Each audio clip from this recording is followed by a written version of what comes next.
There's a type of empath that most people never see coming. They don't announce their boundaries. They don't explain their detachment. They don't defend their choices. They simply operate from a level of consciousness so refined that manipulation slides off them like water off glass. And the people who once controlled them can't figure out what happened. Carl Jung called this the Sophia stage, the final evolution of the empathic journey. And it's the most dangerous thing a wounded narcissist or energy vampire will ever encounter. Because an empath in Sophia stage doesn't fight back. They don't engage. They don't even react. They've transcended the entire game, and that makes them untouchable. Jung spent years studying what he called the individuation process, the journey towards psychological wholeness. But hidden within his work was something he observed in his most evolved patients. A stage beyond healing, beyond boundaries, beyond even detachment. A stage where the empath becomes what he called the embodiment of Sophia, divine wisdom. Not wisdom as intellectual knowledge, but wisdom as lived truth. Today I'm going to show you what makes the Sophia stage empath so dangerous, why people who once exploited them suddenly panic, and how this stage represents the completion of a journey most empaths never even know exists. Jung noticed something remarkable in his practice. Some empaths would go through all the expected stages of healing. They'd recognize their patterns, set boundaries, complete the detachment phase, and then something else would happen. They'd reach a state of being that was qualitatively different from anything he'd seen before. These empaths didn't just protect themselves from toxicity. They existed in a reality where toxicity simply couldn't reach them. What distinguished the Sophia stage from earlier phases was its effortlessness. Empaths in the boundary-setting stage had to work to maintain their limits. Empaths in the detachment phase had to consciously disengage. But empaths in Sophia stage operated from a completely different frequency. They didn't have to do anything. Their energy field had transformed so fundamentally that dysfunction couldn't attach to them. Jung connected this to his concept of Sophia, the ancient Greek personification of wisdom. But Sophia wasn't wisdom as analysis or strategy. Sophia was wisdom as a state of being, the knowing that exists beyond thought, the clarity that sees through illusion instantly, the power that doesn't need to prove itself because it simply is. Here's what makes the Sophia stage empath so dangerous to toxic systems. They can't be manipulated because they see every tactic before it's fully deployed. They can't be guilt-tripped because they've transcended the need for external approval. They can't be love-bombed because they recognize performance from a mile away. They can't be smeared because their self-knowledge is so solid that other people's narratives about them are irrelevant. Think about what this means for someone who built their entire relationship strategy around manipulating empaths. Suddenly their target doesn't take the bait, doesn't get defensive, doesn't try to explain themselves, doesn't even seem bothered. The manipulator is screaming into a void, and the empath is simply watching with a kind of bemused detachment, like an adult watching a toddler throw a tantrum. Jung observed that this evolution happens through what he called the integration of the self, with capital S. The empath has done such deep shadow work that they've united all the fragmented parts of their psyche.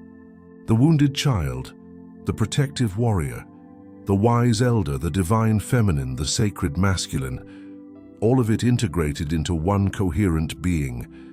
And that being operates from a place of such wholeness that it literally cannot be destabilized. The Sophia stage empath has something that terrifies toxic people: complete internal stability. Their sense of self isn't negotiable. Their peace isn't conditional. Their worth isn't up for debate. They've built an inner temple so sacred that no one gets access unless they've proven themselves worthy through consistent action over time. But here's what makes this stage truly dangerous. The Sophia stage empath doesn't hate the people who hurt them. They don't carry resentment or vindictiveness. They've genuinely forgiven, not because they were told they should, but because they understand at a soul level that hurt people hurt people. They see the pain driving the dysfunction.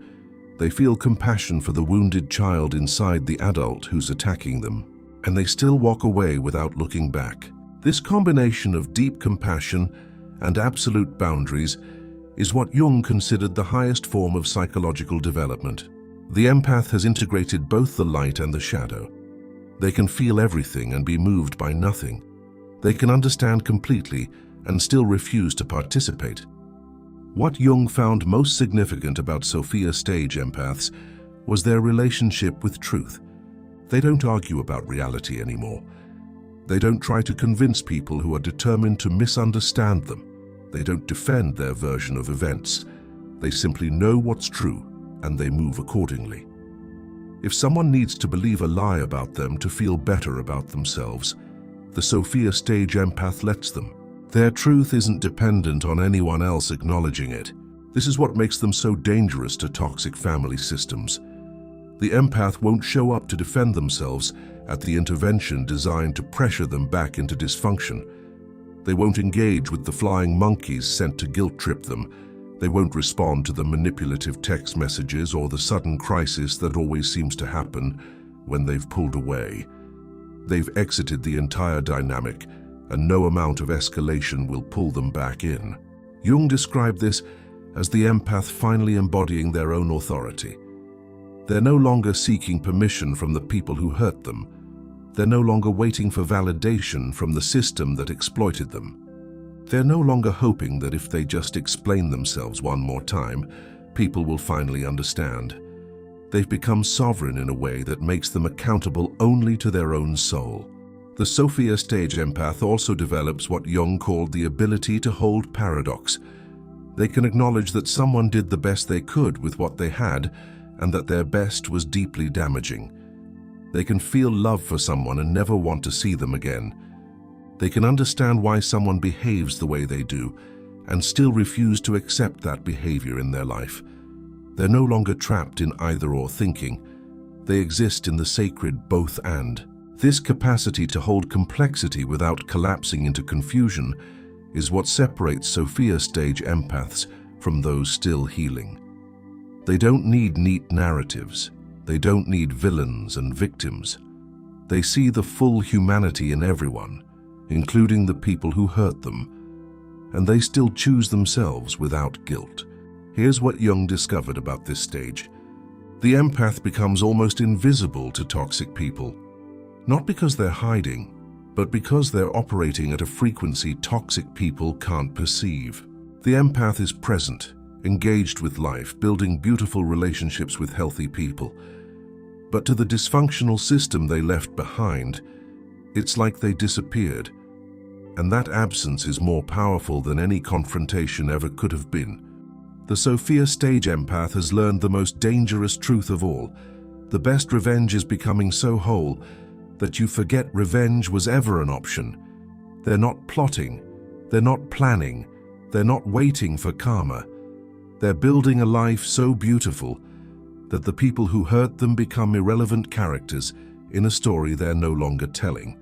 If you're becoming this kind of empath, you're dangerous now. Not because you'll harm anyone, but because you can no longer be harmed. Not because you're fighting back, but because you've stopped fighting entirely. You've transcended the battlefield, and that makes you untouchable in the most sacred way. Welcome to Sophia stage. Welcome to the wisdom that doesn't need to speak. Welcome to the power that exists in simply being whole. You're not just healed now, you're dangerous, and the world will never control you again.